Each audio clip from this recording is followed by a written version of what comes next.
Hello friends, welcome to सफलता मंत्र। दोस्तों, आज की क्लास में आप सभी लोगों का बहुत बहुत स्वागत है। और जैसा कि आप सभी को पता, नया बैच स्टार्ट हो चुका है। नई ऊर्जा के साथ आप लोग भी आज से ही पूरी तैयारी में लग जाइए। आपके सभी सब्जेक्ट का एक एक सेट कंप्लीट करा चुके हैं और अब आपको अपनी जीत की तैयारी खुद करनी है, हमारे साथ मिलकर करनी है। आपको सबसे पहले एक काम करना है कि हमारे चैनल को सब्सक्राइब करना है। आपकी पूरी 100% तैयारी यहीं पर कराई जाएगी और बहुत अच्छे ढंग से कराई जाएगी। इसके लिए आपको सबसे पहले चैनल को सब्सक्राइब कर लेना है सभी सब्जेक्ट के। अभी सिर्फ हम आपको कुछ प्रैक्टिस सेट करा रहे हैं, इंपॉर्टेंट क्वेश्चंस करा रहे हैं। जल्द ही आपके लिए चैप्टर वाइज क्लासेस भी स्टार्ट करने जा रहे हैं। तो ये सभी क्लासेस पाने के लिए आपको बहुत अच्छे ढंग से लगना पड़ेगा और पुरानी क्लासेस को भी जरूर देखते रहना पड़ेगा। उनके लिंक नीचे दिए गए हैं। एक एक क्लास को देखते रहिए और पूरी अपनी 100% तैयारी करते रहिए। सभी की पीडीएफ आपको हमारे टेलीग्राम चैनल पर और व्हाट्सएप ग्रुप पर दे दी जाती है। उनके लिंक नीचे दिए गए हैं, तुरंत जाइए। अगर अभी तक आप ना जुड़े हो तो तुरंत जुड़ जाइए। चलिए पहले क्वेश्चन पर बढ़ते हैं। पहला क्वेश्चन आपके सामने है, हिंदी नई चाल में ढली कथन किसका है? हजारी प्रसाद द्विवेदी, भारतेंदु हरिश्चंद्र, रामचंद्र शुक्ल या फिर नगेंद्र। तो हिंदी नई चाल में ढली, ये कथन जो है ये जब नया युग आया यानी कि आधुनिक काल का प्रारंभ हुआ उस समय की बात है। उसके थोड़े से पहले उसी टाइम की बात है और ये भारतेंदु हरिश्चंद्र जी का कथन था। इनकी रचना का नाम था कालचक्र। उस रचना के अंतर्गत उन्होंने इस कथन को कहा था, हिंदी नई चाल में ढली। क्वेश्चन नंबर सेकंड, तदीय समाज की स्थापना किसने की? दयानंद सरस्वती, राजा राम मोहन राय, भारतेंदु हरिश्चंद्र या फिर केशव चंद्र सेन। तो दोस्तों, तदीय समाज जो था इसकी स्थापना भी भारतेंदु हरिश्चंद्र जी ने की। इसका आपका सही आंसर सी नंबर ऑप्शन हो जाएगा। आगे बढ़ते हैं हम लोग क्वेश्चन नंबर थर्ड पर। जल्दी से आप लोग भी प्रत्येक क्वेश्चन का आंसर देते रहिए। गलत आंसर दे रहे हैं तो समझते रहिए। आपको बहुत ही इंपॉर्टेंट क्वेश्चंस कम से कम समय में कराए जा रहे हैं। अगला क्वेश्चन, बीजक किसकी रचना है? सूर, तुलसी, कबीर या फिर जायसी। तो आप सभी लोगों को पता होगा दोस्तों, बीजक जो रचना है ये कबीर दास जी का काव्य संग्रह है। इसको हम किस नाम से जानते हैं? बीजक के नाम से जानते हैं। इनकी रचनाएं अगर आपसे अलग अलग पूछी जाएं तो आपको याद रखना है साखी, इसके बाद आती है सबद और अंत में आती है रमैनी। ये इनकी तीन रचनाएं थी, साखी, सबद, रमैनी। इन तीनों का जो संग्रह मिलता है वो हमको कहाँ पर मिलता है? बीजक में मिलता है, कबीर दास जी की रचनाएं। अगला क्वेश्चन आपके सामने है, त्यागपत्र उपन्यास के उपन्यासकार कौन है? उपन्यास का नाम है त्यागपत्र, उपन्यासकार पूछा है। सही आंसर क्या हो जाएगा? यशपाल, जैनेन्द्र, यज्ञ या फिर उपेंद्र नाथ अस्क। तो दोस्तों, त्यागपत्र उपन्यास जो है ये जैनेन्द्र कुमार जी का उपन्यास है। सही आंसर इसका आपका बी नंबर ऑप्शन हो जाएगा। रचनाएं आपको बहुत अच्छे से पढ़नी है। हालांकि हम आपको पूरा हिंदी साहित्य का इतिहास एक बार पढ़ा चुके हैं, लिंक नीचे दिया गया। अगर आपने अभी तक ना देखा हो तो तुरंत जा करके देख लीजिएगा। अगला क्वेश्चन, गीता मंद मंद मुस्करा रही है, इस वाक्य में मंद मंद व्याकरण की दृष्टि से क्या है? विशेषण, क्रिया विशेषण, संज्ञा या फिर सर्वनाम। तो हमने आपको पढ़ाया था कि जब कहीं पर क्रिया के द्वारा विशेषता व्यक्त की जा रही हो यानी कि क्रिया को दर्शाते हुए कोई विशेषता बताई जा रही हो तो जो विशेषण प्रयोग में लाए जाएंगे वो आपके क्या कहलाते हैं? क्रिया विशेषण कहलाते हैं। यानी कि मंद मंद क्या कर रही है? मुस्कुरा रही है। गीता अगर हम हटा दें तो भी हमारे मंद मंद पर कोई प्रभाव नहीं पड़ेगा। यानी कि ये किससे जुड़ा हुआ है? ये हमारा क्रियापद से जुड़ा हुआ है। और जब क्रियापद से जुड़ा हुआ तो ये आपका क्रिया विशेषण के अंतर्गत आ जाएगा। बी नंबर ऑप्शन बिल्कुल सही हो जाएगा। आगे बढ़ते हैं अगले क्वेश्चन पर। देखिए जल्दी से, बिल्ली छत से कूद पड़ी में कौन सा कारक है? बिल्ली छत से कूद पड़ी, जब भी कभी कहीं पर भी एक चीज दूसरे चीज से अलग होनी हो तो वहां पर कौन सा कारक होगा? वही आपको याद रखना। अधिकरण कारक, कर्म कारक, संप्रदान कारक या फिर अपादान कारक। तो हमने आपको बताया था से जब अलग होने के लिए प्रयोग किया जाए 100% आपका वहां पर अपादान कारक होगा। 6 नंबर क्वेश्चन का डी ऑप्शन बिल्कुल सही हो जाएगा। आगे बढ़ते हैं क्वेश्चन नंबर 7 पर। निम्नलिखित में पुल्लिंग शब्द कौन सा है? तो इनमें से आपको पुल्लिंग शब्द बताना है। नदी, पानी, इलायची या फिर प्यास। पुल्लिंग शब्द कौन सा होगा? पुल्लिंग के लिए सबसे अच्छा प्रयोग जो होता है आप अपने वाक्य में प्रयोग करके देखिए। नदी बहती है, इलायची खाई जाती है, पानी पिया जाता है, प्यास लगती है। तो यानी कि ई की मात्रा आ जाए तो वो स्त्रीलिंग होगा मोस्टली, और जब आ की मात्रा आ रही है तो वहीं तो पुल्लिंग होता है। तो पुल्लिंग क्या आ रहा है? पानी पिया जाता है। पुल्लिंग शब्द आपका हो जाएगा यहाँ पर पानी। अगला क्वेश्चन, लोगों ने शोरगुल करके डाकुओं को भगाया, वाक्य में कारक बताइए। लोगों ने शोरगुल करके डाकुओं को भगाया। तो हमेशा याद रखिएगा, जहां अगर आपको कहीं पर अंडरलाइन नहीं दी गई और कारक पूछा गया तो कारक आपको ये वाला बताना होता है जहां पर आपकी क्रिया और जो आपका मेन इधर का वाक्य है वो जुड़ते हैं आपस में। तो यहाँ क्या लगा हुआ, को लगा हुआ है। तो यहाँ पर क्या हो जाएगा, कर्ता ने कर्म को, ऑप्शन की भी जरूरत नहीं है, सबसे इजी कारक है डी नंबर ऑप्शन बिल्कुल सही हो जाएगा। आपका आंसर आ जाएगा कर्म कारक। आगे बढ़ते हैं क्वेश्चन नंबर 9 पर। लड़का पेड़ से गिरा, फिर से वही क्वेश्चन, इसमें भी ऑप्शन नहीं देखने आपको, बिल्कुल कुछ सोचना ही नहीं है। बाहर आना, कहीं से गिर जाना, पत्ता पेड़ से गिरता है, बिल्ली कूद पड़ती है, यानी कि कहीं पर भी जब एक चीज दूसरे चीज से अलग हो जाएगी तो वहां आपका हमेशा कौन सा आंसर हो जाएगा, अपादान कारक बिल्कुल सही हो जाएगा, सी नंबर ऑप्शन।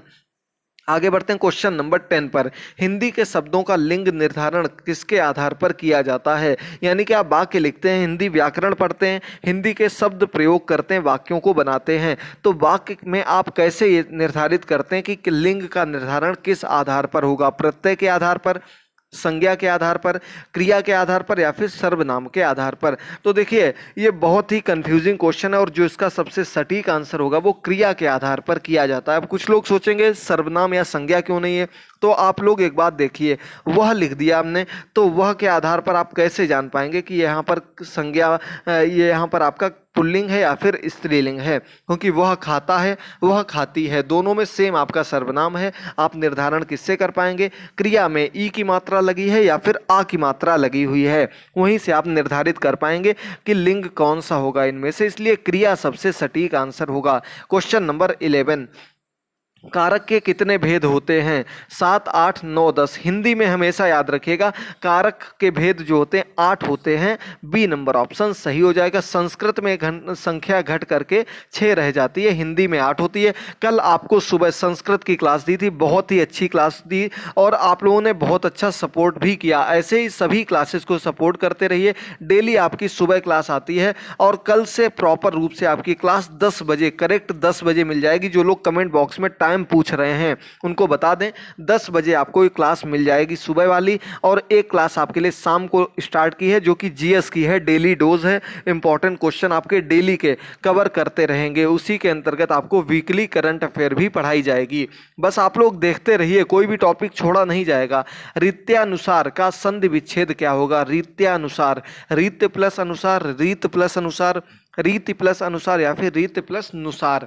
तो दोस्तों स्वर संधि के अंतर्गत आता है और या लगा हुआ, यानी कि क्या हो गया, हमने आपको बताया था या, रा, वा, इनके पहले अगर आपको कहीं भी कोई आधा स्वर मिलता है वहां पर आपकी यण संधि हो जाएगी और यहाँ पर आपका विच्छेद होगा रीति प्लस अनुसार, रीति के अनुसार, रीत्यानुसार पद हो गया, सी नंबर ऑप्शन सही हो जाएगा। अगला क्वेश्चन, तल्लीन शब्द में कौन सी संधि है। तल्लीन, सबसे पहले इसका आपको विच्छेद आना चाहिए, तो इसका विच्छेद होगा तत् प्लस लीन, यानी कि एक और आपका क्या दिया गया, व्यंजन दिया गया। जब व्यंजन दिया गया तो यहाँ पर कौन सी संधि हो जाएगी, सीधे सीधे आपको याद रखना है व्यंजन संधि हो जाएगी और कुछ सोचना ही नहीं है। कहीं कहीं आपको व्यंजन की जगह हल संधि भी लिखा हुआ मिलता है और मोस्टली ये चीज़ संस्कृत में आती है, लेकिन हिंदी में भी अब पूछ देते हैं, तो आप लोगों को याद रखने छोटे छोटे पॉइंट हैं। क्वेश्चन नंबर 14, पूर्ण विराम चिन्ह है, इनमें से पूर्ण विराम का कौन सा चिन्ह होता है। कारक ये आपके विराम चिन्ह भी 1 या 2 नंबर के जरूर पूछे जाते हैं। तो पूर्ण विराम जो होता है आपका डी नंबर ऑप्शन इस प्रकार से लगाया जाता, सीधा जो डंडा रहता है, कहीं पूरा वाक्य खत्म होने पर जहां पर रुका जाता है वहां पूर्ण विराम का प्रयोग किया जाता है। अगला क्वेश्चन है, समता मूलक के लिए प्रयुक्त किया जाने वाला चिन्ह कौन सा है। समता मूलक यानी कि समानता दर्शाने के लिए किस चिन्ह का हम प्रयोग करते हैं, तो समता मूलक यानी कि समानता, और चिन्ह आपके सामने दिया गया है पहला ए नंबर ऑप्शन, जो बराबर का साइन जिसे हम इक्वल कहते हैं वही समता मूलक चिन्ह है।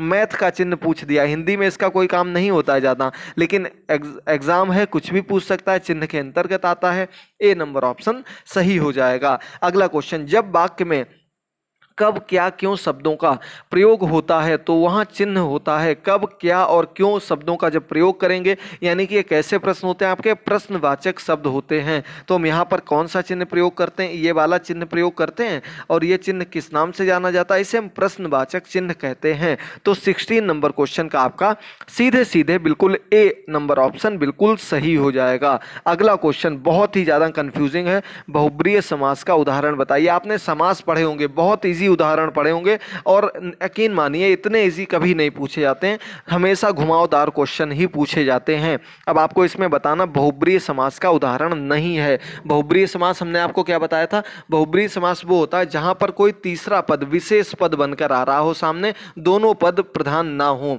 तीसरा पद प्रधान होता है। तो पंसेरी और इसके बाद बारहसिंगा, कुसुमायुध या फिर दीर्घबाहु। तो इसमें जो बहुब्रीहि समास का उदाहरण नहीं है वो आपका ए नंबर ऑप्शन है। पंसेरी या पसेरी भी कहते हैं, 5 किलो के वजन को कहते हैं हम लोग पसेरी, और ये आपका बहुब्रीहि समास के अंतर्गत नहीं आता। बाकी आपका बारहसिंगा हो गया और कुसुमायुध हो गया, दीर्घबाहु हो गया। इनके अगर अर्थ की बात की जाए तो बारहसिंगा का मतलब हो गया कि कोई विशेष जानवर है, किसी विशेष पद की बात की गई। कुसुमायुध कहा जाता है कामदेव को, कामदेव को कहते हैं कुसुमायुध।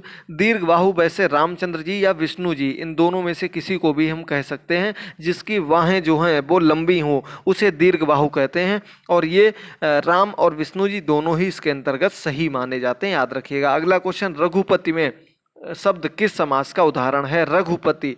सही आंसर बताइए, द्विग, द्वंद्व, बहुब्रीहि या फिर कर्मधारय। चलिए बताइए जल्दी से। क्वेश्चन नंबर 18 सही आंसर क्या हो जाएगा, तो यहाँ भी आपका सी नंबर ऑप्शन सही हो जाएगा। रघुपति जो है वो कौन है, सी नंबर ऑप्शन सही हो जाएगा। आपको रामचंद्र जी को कहा जाता है। अगला क्वेश्चन 19 नंबर क्वेश्चन देखिए जल्दी से। स्त्री पुरुष में प्रयुक्त समास बताना है, बीच में योजक चिन्ह लगा है, यानी कि स्त्री और पुरुष दोनों पद प्रधान हैं। तो आपको सीधे सीधे कुछ सोचने की जरूरत नहीं है, द्वंद्व समास आपको आंख बंद करके टिक मार देना है। अगला क्वेश्चन, कालिंदी का पर्यायवाची क्या होगा, पद आपको दिया गया है कालिंदी। सरस्वती, लक्ष्मी, गंगा या फिर यमुना। कालिंदी किसको कहा जाता है ये आपको बताना है। और कालिंदी जो ये यमुना नदी को कहा जाता है, क्योंकि ये काला पानी है, इस वजह से कालिंदी के नाम से जानते हैं, यमुना जी को कहा जाता है, याद रखिएगा। 21 नंबर क्वेश्चन पर पहुंच चुके हैं। पूरे 30 क्वेश्चंस आपको डेली क्लास में अलग अलग सब्जेक्ट के कवर किए जाते हैं। सपोर्ट दिखाते रहिए। जल्द ही शिक्षण कौशल, जीवन कौशल, अन्य जो भी आपके सब्जेक्ट हैं किसी भी एग्जाम से रिलेटेड हैं उनको भी हम लोग कवर करने वाले हैं। तरणि का पर्यायवाची शब्द क्या होगा, सूर्य, नाव, युवती या फिर नदी। तो दोस्तों तरण जो कहा जाता है ये नाव को कहा जाता है, बी नंबर ऑप्शन बिल्कुल सही हो जाएगा। नौका, नाव, जलयान, इनमें से कोई भी ऑप्शन में मिल जाएगा। अगला क्वेश्चन, उन्मूलन का विपरीतार्थक शब्द क्या होगा। 22 नंबर क्वेश्चन, उन्मूलन का मतलब होता है उखाड़ फेंकना, किसी चीज को उखाड़ देना, उन्मूल कर देना, समूल नष्ट कर देना, इस प्रकार से। तो इसका क्या हो जाएगा, उत्थान, उत्कर्ष, रोपण या फिर अवनति। तो उन्मूलन का विपरीतार्थक विलोम शब्द हो जाएगा रोपण। उन्मूलन मतलब उखाड़ना, रोपण मतलब किसी चीज को लगाना। अगला क्वेश्चन 23 नंबर क्वेश्चन, लाघव शब्द का विपरीतार्थक शब्द क्या होगा, विस्तार, संक्षेप, लंबा या फिर दीर्घकालीन।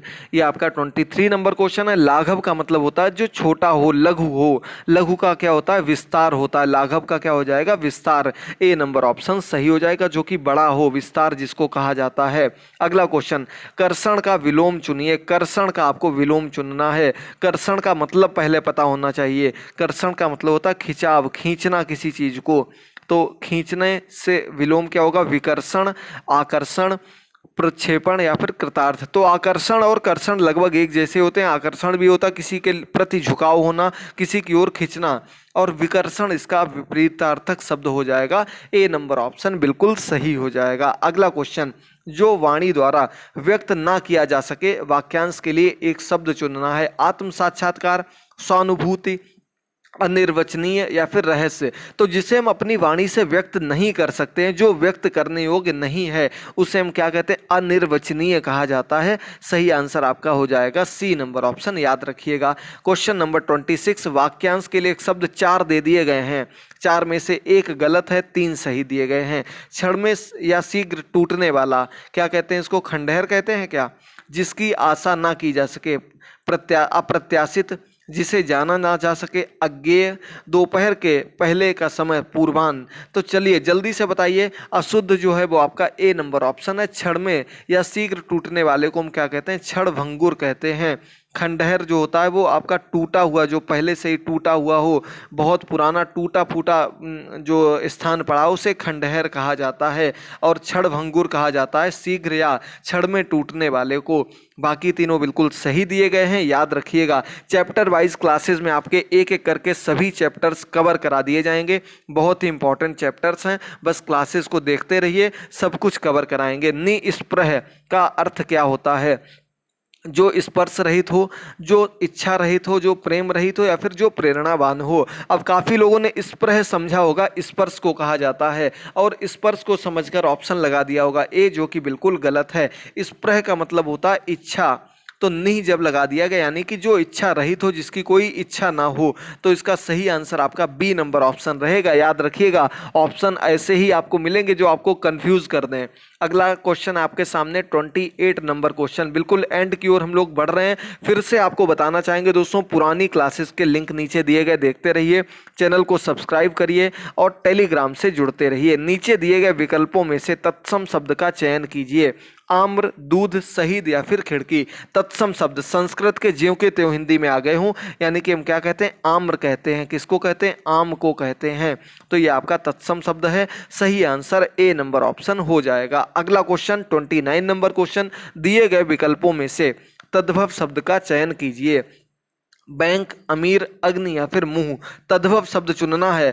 कुछ विदेशज भाषा के शब्द हैं, कुछ अलग दिए गए हैं, आपको चुनना क्या है? तद्भव, जो कि संस्कृत से हिंदी में कुछ परिवर्तन के बाद लाया गया है, उसे हम तद्भव कहते हैं। और ऐसा यहाँ पर आपका जो शब्द दिया गया है, डी नंबर ऑप्शन है मुंह। मुख को मुंह कहा जाता है हिंदी में, यानी कि तद्भव रूप में वैसे मुख होता है। अमीर आपका शायद उर्दू भाषा का शब्द है, बैंक आपका इंग्लिश भाषा का शब्द है, अग्नि आपका तत्सम शब्द है। तो आपको तद्भव चुनना था, यहीं पर क्वेश्चन घुमा देता है। तद्भव अलग है, देशज अलग है, विदेशज अलग हैं, तो ये अलग अलग चीजें आपको पढ़नी पड़ेंगी चैप्टर के अंतर्गत। अब अंतिम क्वेश्चन है, मोर का तत्सम शब्द क्या होता है? मोर तद्भव शब्द है और इसका आपको तत्सम शब्द बताना। कम से कम 2 से 3 अंक तत्सम तद्भव जरूर आते हैं, पेपर उठाकर देख लीजिए कोई भी। तो मोर का तत्सम होता है मयूर। बी नंबर ऑप्शन सही हो जाएगा। आज के 30 क्वेश्चंस में से कितने क्वेश्चन आपके सही हुए हैं ये जल्दी से बताइए। इस क्लास की पीडीएफ आपको नीचे दिए गए लिंक में टेलीग्राम चैनल पर मिल जाएगी, व्हाट्सएप पर मिल जाएगी, और एक बार फिर से स्वयं हल करके देखिएगा कि अब कितने क्वेश्चन आप लोग सही कर पा रहे हैं। ज़्यादा टाइम नहीं लगेगा, 10 मिनट का काम है। जाइए तुरंत टेलीग्राम पर जुड़िए और चैनल को सब्सक्राइब करिए। आगे की क्लासेस को भी देखते रहिए। अब अगली क्लास आपको मिलेगी शाम को 6 बजे, जो कि हमारी क्लास होगी जीएस डेली डोज पर आधारित, जीएस के इंपॉर्टेंट क्वेश्चंस पर आधारित। देखते रहिए, चैनल को सब्सक्राइब कर लीजिए। थैंक यू दोस्तों, गुड बाय, टेक केयर।